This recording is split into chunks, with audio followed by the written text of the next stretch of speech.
Good morning to all of you. मैं Jyoti Malviya, lecturer chemistry in GGIC Katra. Students, आज हम आपके लिए लेके आए हैं सोल्यूशन का लेक्चर नंबर 2। प्रीवियस लेक्चर में आपने सोल्यूशन देखा कि सोल्यूशन किसे कहते हैं, सोल्यूशन किन किन कंपोनेंट से मिलकर बना होता है, सोल्यूशन के कितने प्रकार होते हैं, जिसमें आपने सोल्यूशन के 2 प्रकार डिस्कस किए। उसके बाद आपने देखा कि किसी भी सोल्यूशन की कंसंट्रेशन क्या होती है और उस कंसंट्रेशन को हम किस किस फार्मूले से रिप्रेजेंट कर सकते हैं। तो जिस फार्मूले से हम किसी भी कंसंट्रेशन को रिप्रेजेंट कर सकते हैं वो कंसंट्रेशन टर्म्स कहलाते हैं। हमने 2 टाइप की कंसंट्रेशन टर्म्स के बारे में देखा था। पहला आपका था टेम्परेचर डिपेंडेंट टर्म्स, सेकंड आपका था temperature independent terms. Temperature dependent terms में हमने ऐसे कंसंट्रेशन टर्म्स देखे थे जिनमें सारे फॉर्मूले में वॉल्यूम था, और मास रिलेटेड और टेम्परेचर इंडिपेंडेंट कंसंट्रेशन टर्म्स में सारे जितने भी फॉर्मूले हम डिस्कस करेंगे उसमें मास होगा, उसमें वॉल्यूम नहीं होगा। तो इस तरह से हमने देखा था कि हमारे टेम्परेचर डिपेंडेंट ये सारी क्वांटिटीज़ थी आपकी। ये सब फॉर्मूले बनेंगे: percentage of volume, percentage of weight by volume, molarity, normality, ppm in a volume and ppm in a weight upon volume. These are the volume related concentration terms. In a second type, temperature independent, percentage of a weight, percentage by weight, molality, mole fraction, ppm in a weight by weight. तो ये सब concentration terms हैं। अगर हमें एक concentration term से दूसरे concentration term को कन्वर्ट करना है, मतलब अगर मैं वॉल्यूम रिलेटेड कंसंट्रेशन टर्म को मास रिलेटेड कंसंट्रेशन टर्म में कन्वर्ट करना है, तो इसके लिए एक बहुत इंपॉर्टेंट फैक्टर है डेंसिटी। अगर इसके लिए हमें डेंसिटी को जानना बहुत ज़रूरी है। किसी भी कंसंट्रेशन टर्म को, टेम्परेचर डिपेंडेंट कंसंट्रेशन टर्म को टेम्परेचर इंडिपेंडेंट में कन्वर्ट करने के लिए हमें डेंसिटी पता होनी चाहिए। तो आपको पता है डेंसिटी जो होती है वो उसके किसी भी सोल्यूशन के वेट और वॉल्यूम से रिलेटेड होती है, मास और वॉल्यूम से। तो मास इज इक्वल टू होता है डेंसिटी इनटू वॉल्यूम। तो इस फॉर्मूले की हेल्प से हम किसी भी वॉल्यूम रिलेटेड कंसंट्रेशन टर्म को मास रिलेटेड कंसंट्रेशन टर्म में कन्वर्ट कर सकते हैं। तो आइए शुरू करते हैं हमारा concentration term number 1, volume percentage. By volume percentage V by V। तो ये क्या होता है? Volume of solute in ml present in a volume of a solution in ml in 100 ml। मतलब विलेय का जो द्रव्यमान है, विलेय का जो आपका वॉल्यूम होगा आयतन ml में, वो 100 ml ऑफ सोल्यूशन में प्रेजेंट है, तो वो आपका क्या कहलाएगा? Percentage of volume. इसका जैसे आपको फॉर एग्जांपल है 10% V बाई V। इसका मतलब ये है कि इसमें 10 ml of solute present in a 100 ml of solution. अगर इसके लिए हम फॉर्मूला लिखेंगे तो percentage by weight is equal to percentage by volume, percentage by volume क्या होगा? Volume of solute in a ml upon volume of solution into 100। तो इससे हम वॉल्यूम परसेंटेज निकाल सकते हैं। सेकेंड टाइप कंसंट्रेशन टर्म था हमारा वेट बाय वॉल्यूम। इसमें क्या था कि amount of solute in a gram is present in a 100 ml of a solution is called a percentage by weight upon volume. तो इसका एग्जांपल देखिए, अगर आपको दिया है 5% weight upon volume of a NaCl, तो इसका मतलब ये है कि 5 ग्राम सॉल्यूट आपका 100 ml ऑफ सोल्यूशन में प्रेजेंट है।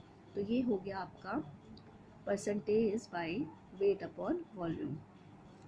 इसका फॉर्मूला भी ये है, मास ऑफ सॉल्यूट या amount of solute in a gram upon volume of a solution in a ml is into 100। ठीक है।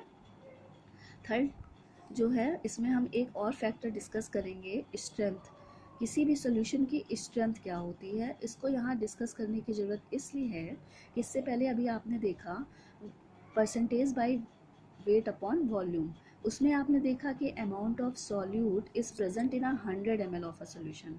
तो अगर हम स्ट्रेंथ की बात करेंगे तो सेम है सारी चीज़ें। Amount of a solute is present in a 1 litre of solution. यहाँ पे जो हम सोल्यूशन के वॉल्यूम की बात करेंगे वो होगा आपका लीटर में। तो इस तरह की जो आपकी फॉर्मूला डिराइव होगा वो आपकी क्वांटिटी स्ट्रेंथ कहलाती है। It is denoted by a gram प्रति litre. Strength is equal to amount of a solute in a gram upon volume of a solution in a litre. ये हो गई आपकी strength of a solution. Next quantity है आपकी, next है आपकी molarity. What is molarity? तो number of moles of solute dissolve in a 1 litre of solution. Number of moles of a solute dissolve in a 1 litre of solution.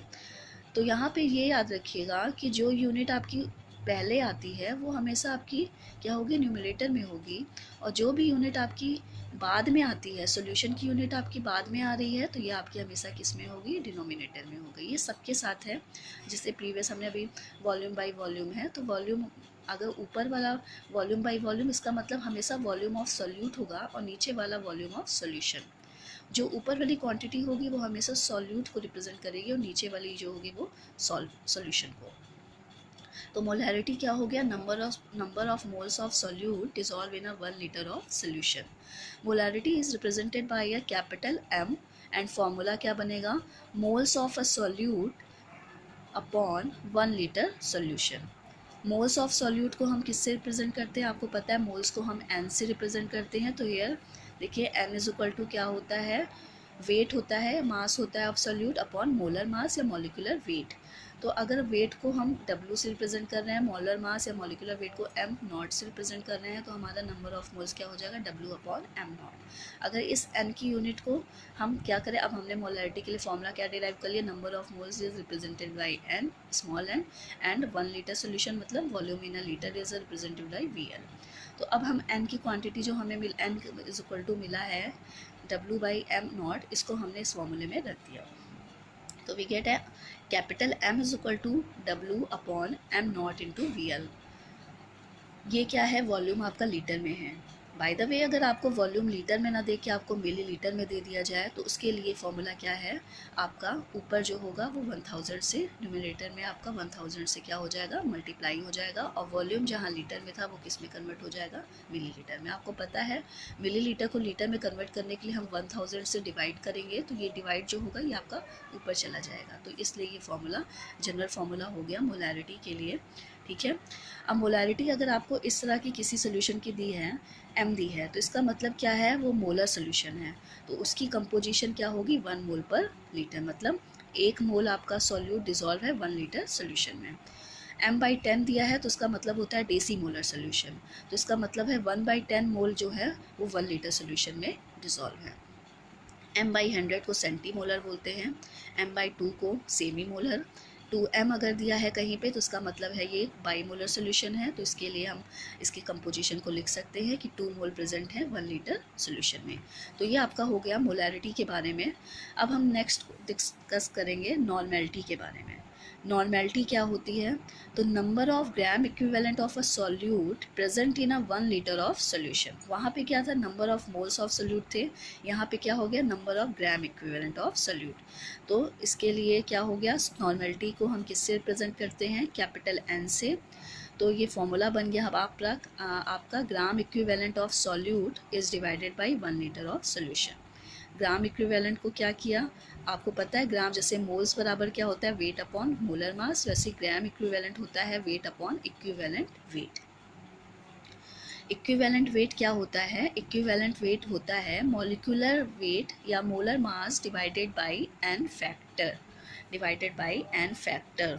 n factor क्या होता है, n factor जो होता है वो valency बताता है आपका। जैसे कि मान लीजिए जो इक्विवेलेंट वेट होता है, एसिड है, बेस है, सॉल्ट है, इसके लिए क्या होता है, हम अलग अलग तरीके से निकालते हैं। जैसे मान लीजिए आपको एक एसिड दिया है H2SO4, HCl, इस तरह का एसिड दिया है, तो आप एसिड के बारे में ये बात करते हो कि एसिड वे होते हैं जो H+ आयन देते हैं एक्वस सोल्यूशन में। तो किसी भी अगर हम एसिड को ले लें, जैसे HCl को लेंगे तो ये एक H+ देता है।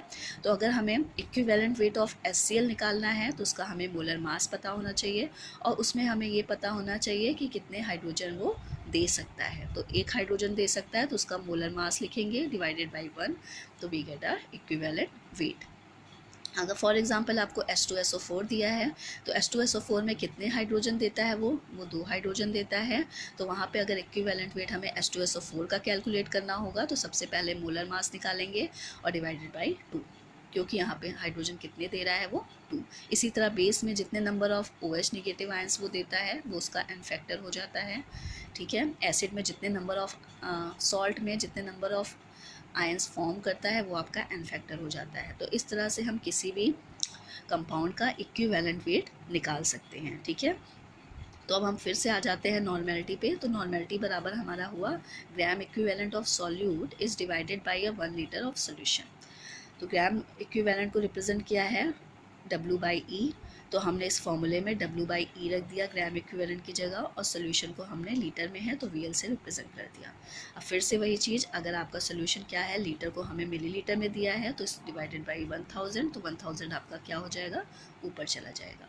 तो नॉर्मेलिटी का जनरल फॉर्मूला क्या बन गया, W × 1000 upon E × V in a ml, where E is the equivalent weight, W is the weight of a solute and V is the volume of a solution। तो ये हो गया आपका normality. Next जो होगा आपका वो है relation between normality and molarity, ठीक है। Relation between normality and molarity क्या होता है, तो आपको पता है मोलैरिटी बराबर हमने मोलैरिटी बराबर निकाला है W/m0 × VL। अभी आपने मोलैरिटी के बारे में डिस्कस किया है कि weight of a solute upon molar mass into VL, और नॉर्मेलिटी क्या पढ़ा है आपने, weight upon equivalent weight into volume in a litre. अब हमने क्या किया, ई को उधर ले गया तो हमें मिल गया W/VL। तो अगर हम फर्स्ट फॉर्मूला देखें M = W/m0 × VL, तो W/VL की जगह हम N × E लिख दिए तो हमें मिल गया M = N × E/m0। m0 को उधर ले गया तो ये हो गया आपका M × m0 = N × E। इसका क्या मतलब है, ये रिलेशन है आपका नॉर्मेलिटी और मोलैरिटी में। जैसे अगर हम मोलैरिटी को उसके मोलर मास से मल्टीप्लाई कर देंगे तो वो हमेशा किसके इक्वल होगा, नॉर्मेलिटी गुणे इक्विवेलेंट वेट। अगर नॉर्मेलिटी इंटू इक्विवेलेंट वेट को कर देंगे तो वो किसके इक्वल होगा, मोलैरिटी इंटू m0। तो इस फॉर्मूले की सहायता से अगर हमें किसी भी कंपाउंड की मोलैरिटी दी हो, उसका मोलर मास पता हो, इक्विवेलेंट वेट पता हो, तो नॉर्मेलिटी निकाल सकते हैं। या हमें नॉर्मेलिटी मोलैरिटी पता है, मोलर मास पता है, तो हम इक्विवेलेंट वेट निकाल सकते हैं।